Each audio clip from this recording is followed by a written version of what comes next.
Magandang araw, Bagong Pilipinas. Narito ang Police News Express sa oras na ito. Arestado ang isang miyembro ng Communist Terrorist Group na wanted sa patong-patong na kaso sa Zamboanga, Sibugay. Ang kabuuan ng balita mula kay Patrolwoman Luis Mariconde.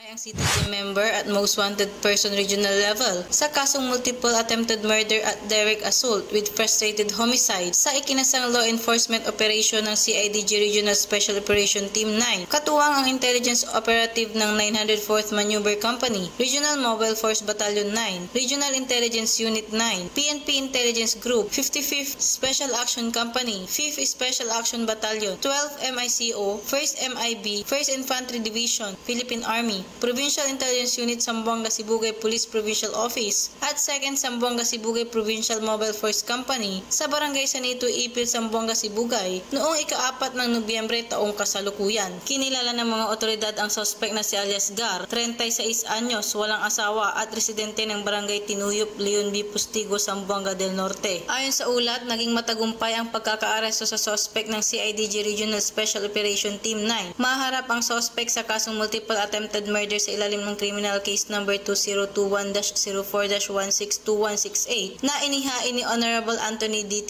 Isaw, Presiding Judge Branch 27, Siocon, Zamboanga del Norte, na may piansang 120,000 pesos at direct assault with frustrated homicide sa ilalim ng criminal case number na I-8140 na inihain naman ni Honorable Joel G. Berside, Presiding Judge 9 Judicial Region, Regional Trial Court Branch 37, Ipil, Zamboanga, Sibugay at may inirekomendang piyansa na 72,000 pesos. Ang suspect ay isa ring miyembro ng Communist Terrorist Group, 4th quarter 2020 PSR listed sa ilalim ng Guerrilla Front Feliciano na nagpapatakbo sa bayan ng Godod, Sindangan, Salug, Tampilisan, Kalawit, Leon B. Postigo sa Zamboanga del Norte. Mayroon din sa ilang bahagi ng bayan ng Bayog, Zamboanga del Sur, ganoon na din sa ilang bahagi ng Naga, Kabasalan at Tiday, Zamboanga, Sibugay. Ang naarestong suspect ay kasalukuyang nasa kustudiya ng CIDG Regional Special Operation Team 9 para sa dokumentasyon at tamang disposisyon. Ang matagumpay na pagkakaaresto sa suspect ay patunay lamang sa epektibong pagpapatupad ng pambansang pulisya ng Pilipinas sa kanilang sinumpaang tungkulin na maghatid ng serbisyo publiko na sumisimbolo sa maayos, maunlad at mapayapang bansa para sa umuunlad na bagong Pilipinas.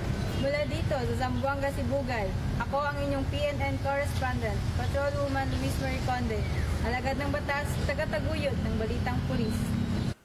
Maraming salamat, Patrolwoman Conde. At para sa iba pang napapanahong balitang pampulisya, laging tumutok sa Police News Network, alagad ng batas, tagataguyod ng Balitang Pulis.